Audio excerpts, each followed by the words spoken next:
বন্ধুরা নমস্কার। আজ বলবো যে আমরা পরিস্থিতির পরিপ্রেক্ষিতে আমাদের সিদ্ধান্ত বদল করি।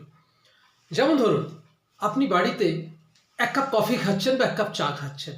আপনি হঠাৎ দেখলেন যে আপনার কফির কাপে বা আপনার চায়ের কাপে একটি মাছি এসে পড়লো বা একটি মশা এসে পড়লো। আপনি কি করবেন? চাটা ফেলে দেবেন, এটাই খুব স্বাভাবিক। ওয়ারাস আপনার বাড়িতে আপনি 1 কেজি বা 500 ঘি কিনে আনলেন, ঘির কৌটো খুলে আপনি যখন রান্না করতে যাচ্ছেন দেখলেন যে একটা মাছি এসে আপনার ঘিয়ের মধ্যে পড়ে গেল। কি করবেন? ঘি ফেলে দেবেন? হতেই পারে না। আপনারা মাছিটাকে তুলে তাও এরম এরম করে ঝেড়ে তারপরে ফেলবেন। কেউ অন্যভাবে নেবেন না, এটা কিন্তু চরম বাস্তব। দেখবেন, আমি অনেকের কাছে বলতে শুনেছি যে আগামী কয়েকদিনের মধ্যে, আগামী 23 তারিখ শুক্রবার সরস্বতী পুজো আমাদের।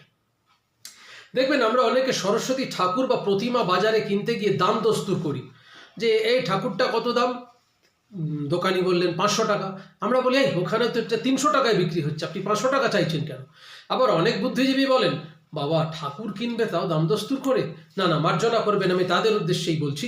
দেখুন, আমরা সনাতনীরা কিন্তু একটি মাটির মূর্তির দাম দস্তুর করছি, কিন্তু সেই মাটির মূর্তিটিকে সযত্নে যখন বাড়িতে নিয়ে আসছি, তার যে পুজোর আয়োজন করছি, সেই খরচ কিন্তু অনেকখানি বেশি। এবং সেইখানে প্রাণ প্রতিষ্ঠা হবার পর পরের দিন যখন সেই প্রতিমাটাকে আমরা বিসর্জন করি, তখন আমাদের গোটা পরিবার কিন্তু অকুল নয়নে কাঁদি। আমরা কিন্তু হাহুতাশ করে কাঁদি, কারণ আমরা ওই মাটির মূর্তিটার দাম দস্তুর করছিলাম। আমরা কিন্তু আমাদের সেই প্রাণ প্রতিষ্ঠিত মা সরস্বতীর দাম দস্তুর করছি না। তাই অবস্থার পরিপ্রেক্ষিতে সিদ্ধান্ত বদলায়, এটা মাথায় রাখবেন। তাই সব সময় জানবেন, আমাদের এই সনাতন ধর্ম সবচেয়ে আদি এবং অনন্ত।